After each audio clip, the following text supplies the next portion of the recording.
Hello and welcome to Montgomery County Police Beat. I'm Patrick Lacefield, Director of Montgomery County's Office of Public Information, and I'm welcoming today Chief Tom Manger. How are you? Just fine. Good. Just fine, Chief.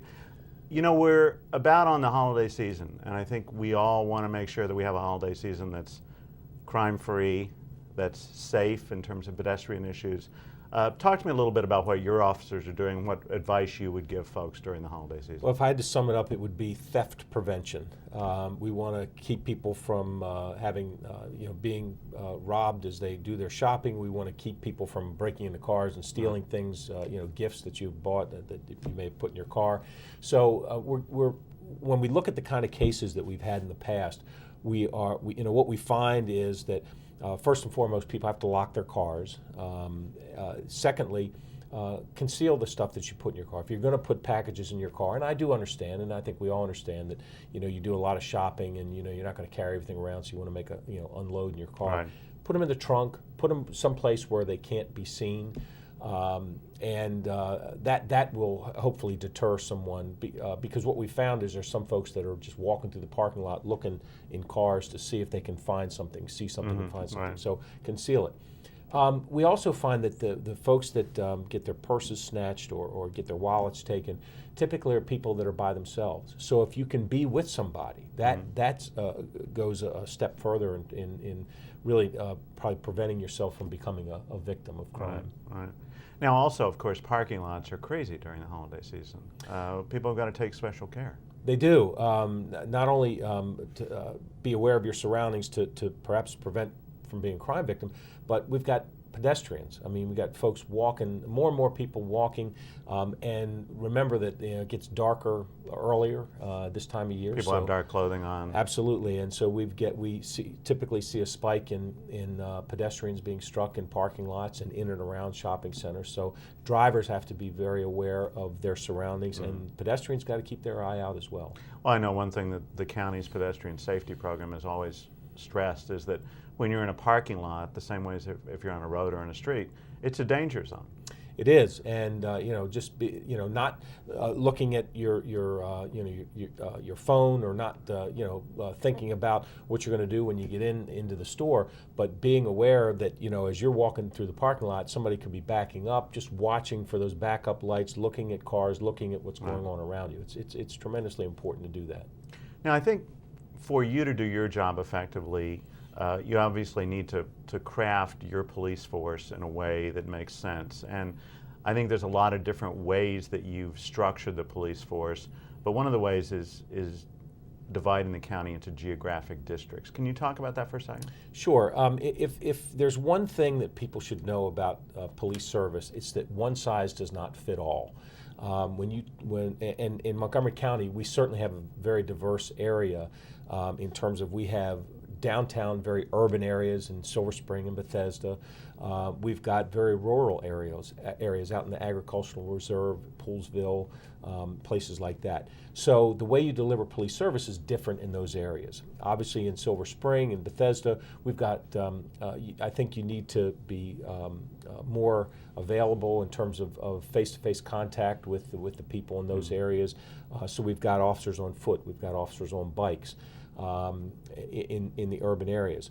It wouldn't make much sense to have an officer on foot, in some of the agricultural reserve areas of this county. Right. I mean, they'd be walking a mile just between residences. Right. So again, one size does not fit all. So we try and deliver service in the most effective way, depending on the area itself.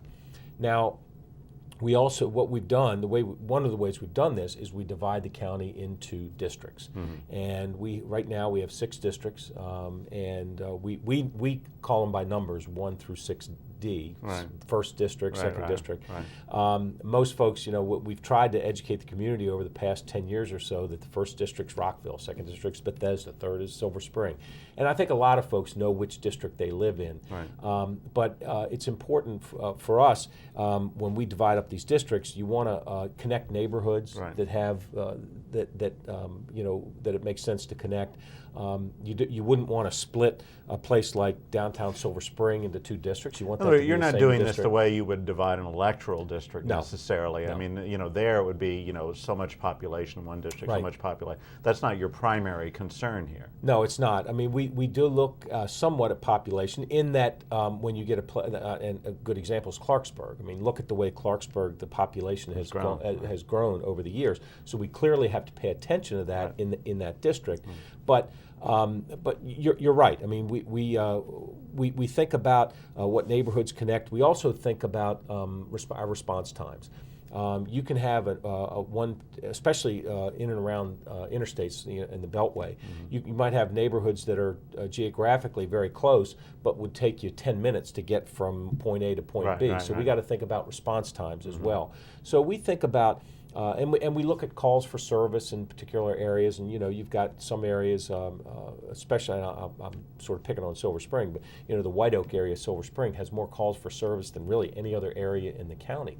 So we've got to, when we design districts and design beats, we make sure that we don't make a beat too large for a couple of officers to actually handle. So now, do you have the same number of officers in every district? We don't actually.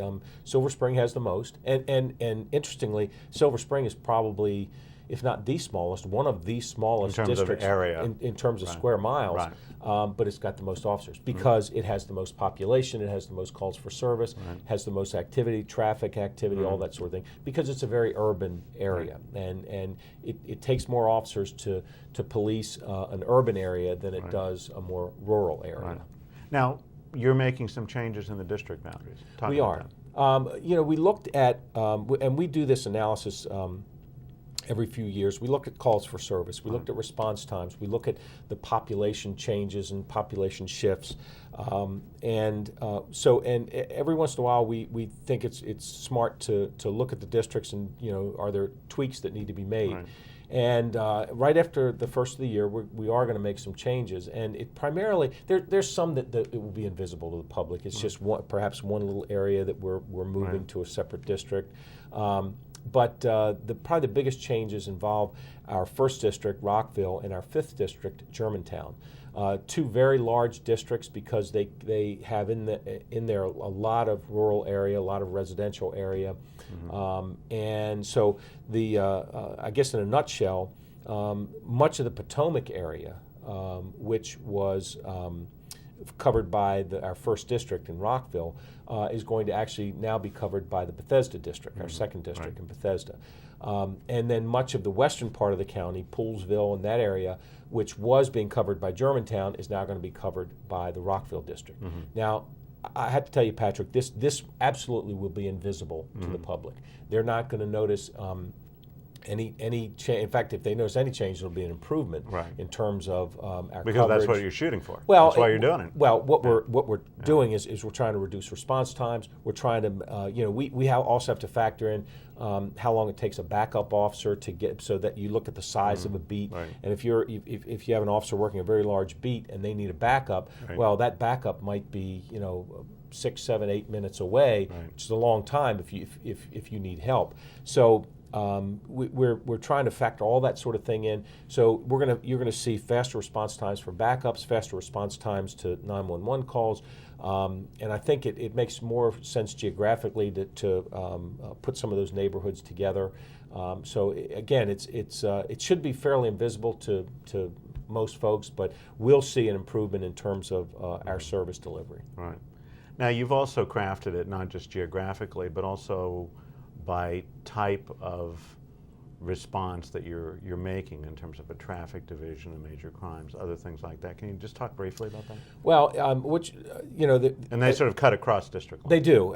You've got while 99% of the police service that we deliver comes from the district station because they've got detectives, they've got traffic officers, motorcycle officers, all the folks that are delivering some of the special services as well. We do have centralized units in the department And one of you mentioned is the Major Crimes Division, for instance. Major Crimes handles homicides. They handle a lot of our armed robbery cases. And and it wouldn't make sense to have a homicide division in every district because we just don't have that many homicides. Thankfully. Thank goodness. Yeah. So we've centralized that. Our SWAT team, which got deployed almost 200 times last year, and folks, think, well, gee, I didn't hear about the SWAT team being deployed. Well, that's a good thing because that means they went, they did their job, and it got done the way it's supposed to get done, so it didn't make news. But there's no sense in having a SWAT team in every district. I mean, our SWAT team is a centralized unit. Our canine unit, we have over 20 dogs, and they're all centralized because of training, because of a lot of the specialized needs that you have for canine units. So the more you do anything, the better you get. And yes, but it also doesn't make sense to have 7 different setups for canines. This way you have one, and it's just a better way of delivering service. Right. Now, how do you determine whether an officer needs a backup or not? You said, the time that backups need to respond. I mean, what's the system there? Well, it depends on the type of call. And what we've done is we've determined that certain types of calls require a backup. So the dispatcher who gets the call will automatically assign a backup. Now, what you find in reality is so many cops, say, are I guess they're the type A personalities. Say, no, I'll let you know if I need help. I'll just, handle this by myself. Well, we've taken that out of their hands because we don't want them to, have to make the decision about whether they need a backup or not. If you go on, for instance, a domestic violence call, there's an automatic backup that goes. If you go on an alarm call, automatically a backup is assigned because those are the kinds of calls that typically, for safety, you want to have more than one officer there. Now, if it's taking a report for somebody gets their car vandalized, well, you don't need a backup for that. An officer now, but if they say, well, car's vandalized and the owner of the car thinks they know who did it, and they're and they've got him, on doors. They got him by the scruff of the neck, in their driveway. Well, then that obviously you'd send a backup officer there because of the potential for violence there. So. But those decisions are made well ahead of time. We've made them by policy on the type of call, and so the dispatchers take care of that automatically. Final question, recruit class. When does your next recruit class start? We're going to start another one. We typically do them in January and July. It's a 6-month academy, so we try and do it in January and July. Sometimes our classes are maybe 30 to 35 people, but this recently and in the near future, we're going to have fairly large classes. We've got a fair amount of folks that are retiring, and we're trying to keep up with attrition. We've added some positions in our budget, so we could have 50 to 60 officers in an academy session. Great. Well, Chief, thanks for joining us today. My pleasure as always. All right, and thank you for joining us on Police Beat. Join us again next month for another edition.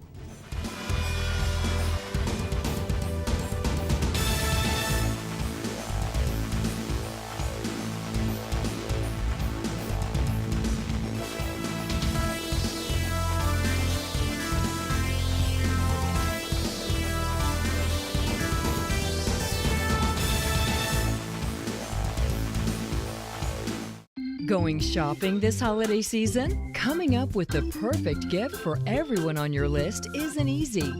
It takes a lot of creativity to get the right gift for the right person. But when you find the perfect gift, don't add to your holiday stress. Be prepared when you stop to shop. You don't have to be this creative. Be sure to bring your reusable bags. Bring your bag. Fight litter.